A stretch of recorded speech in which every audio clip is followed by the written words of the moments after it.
Hello everyone and welcome to the channel. So you might be aware that for the last 1 year UK has been suffering with this COVID pandemic, right? The world is actually suffering from it.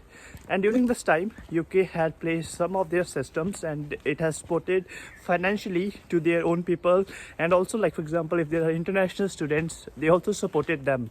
So in this video, initially I would like to summarize few of the things to just make you aware that once you are in the UK, that you are not alone. There is some financial support, financial help available for you. So I'll be letting you know what are some of the ways by which you can get that help. And then I recently did an interview with one of the student, and where I asked him that like what kind of COVID help did he receive. So his answer was very interesting. So I'll be attaching that clip towards the end of this video. So let me just quickly summarize that what kind of help can you expect. The very first one is that quarantine cost. Now you know that India, Bangladesh, Pakistan, many of the countries are in the red list countries because the COVID cases are very high in those countries. Now when you're coming to the UK, you have to do your quarantine in a hotel. Now quarantine cost is about £1,750, which is quite a lot, right? And it is for 10 days. So here there are two of the universities currently, is Oxford Brookes University, and there's a second one. I'll put the name over here.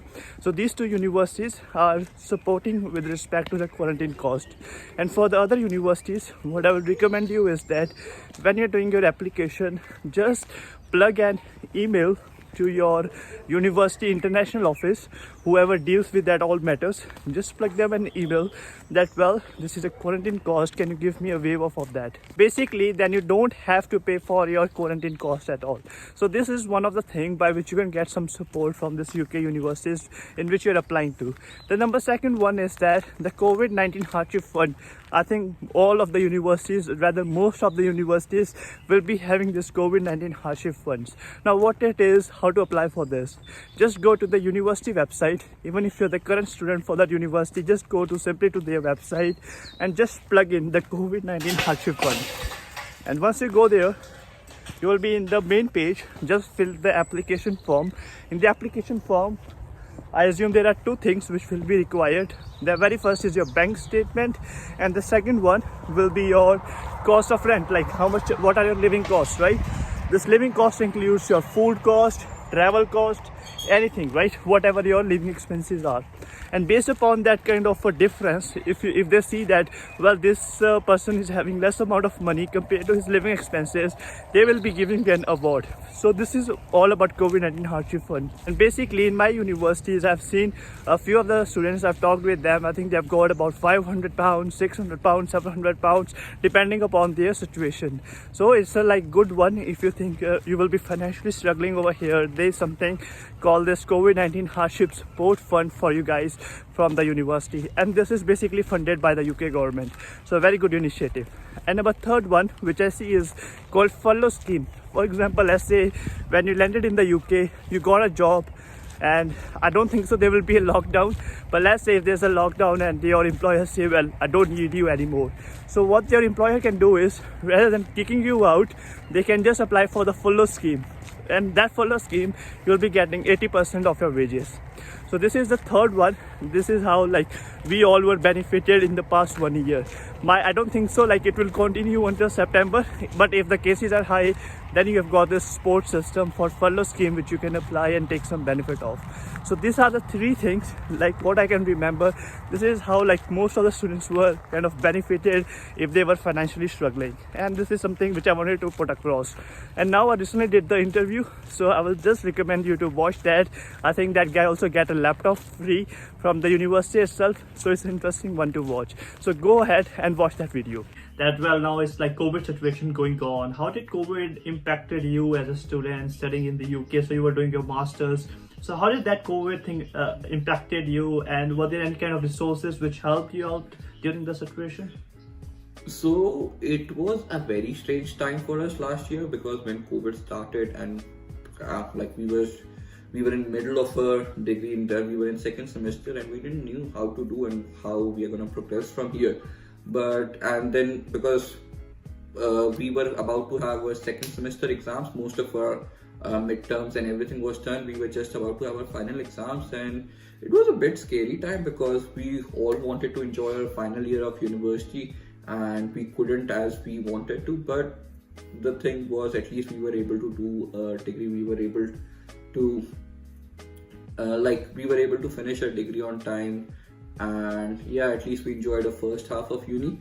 And it was a little bit daunting when we started our dissertation also, because as you know, when you write your dissertation, you need a regular meetings. You need regular meetings with your supervisor, because you've never done that before, and it was all based on Zoom call and Skype call. So initially we thought how we are gonna do it, but the university staff and everyone were very supportive, and they helped us a lot. So which is really good thing. And yeah, so didn't feel much different apart from socializing from friends. Most of our lectures were online, after COVID also, and then most of the times I used to watch lectures online before COVID also. So because sometimes it's very difficult to make 9 a.m. lectures in university. I used to watch a lot of videos during that time, and then after COVID also it was quite similar. The lecture wise, it was just that couldn't see friends, which was a little bit different, but in the end then it is a new normal right now. But hopefully the university starting from 17th of May right now, and if things go well in UK, they'll stay open. So students who are planning to come in September, let's hope if things are like this in UK, you'll be able to attend face-to-face lectures. Yeah, great, Shikhar. Anyways, was there any financial help from your university? Because that university was struck we were having kind of COVID-19 hardship funds, and students were getting maybe £500, £1,000, depending upon their situation, how much compromise, how much COVID has impacted them. So was there any financial help from the university? Yeah, so there was a COVID hardship fund in the university that was available for all the students, whether you are a British student or you are an overseas international student. So it was available to all my friends. So in that, to apply for that, they generally check what part-time job you were doing and how much loss that you have got, or what type of what's your sustainable income and everything. There were different checks they did. So one of my friends, he got I think 300 or 400 pounds because he was working in a supermarket, and for 2-3 weeks he was not able to work because supermarkets were figuring out what to do, how much staff they should employ. So he got bursary, or I would say help from university through that. I couldn't get it because during that time in my masters I was not working part-time, because I was surviving on my internship money, because I saved a lot of money doing an internship in the summer for 3 months. So I was not doing any part-time work. I was just focusing on my studies at that time. Yeah, great. Thank you, Shikhar, for sharing your friend's story, how he applied for the university and he got about 300 to 400 pounds. So what I'm trying to point out is that once you're in the UK, you are having some kind of help from your university in terms of your finances, so you can be a bit kind of relaxed and certain for the students who are watching this. Yeah, the friend got the laptop also apparently from university for free. Oh really? Oh wow, I didn't know about that. He applied for a laptop and he got a free laptop from university. See? Well, I think it is due to the fact that maybe they have to study online, and the university kind of supported that. The people who didn't have kind of the IT technology in their home, might be they can send out a laptop. So well, it's quite new and interesting to hear anyway. So well, I hope you find this video useful. You got some of the relief that there is some kind of support system available in the UK which can help you financially, and I hope this video helped you out. Make sure to give it a like if you find it helpful. Subscribe the channel and comment your feedback or what do you want to watch next. Thanks for watching, and we'll see you in the next video.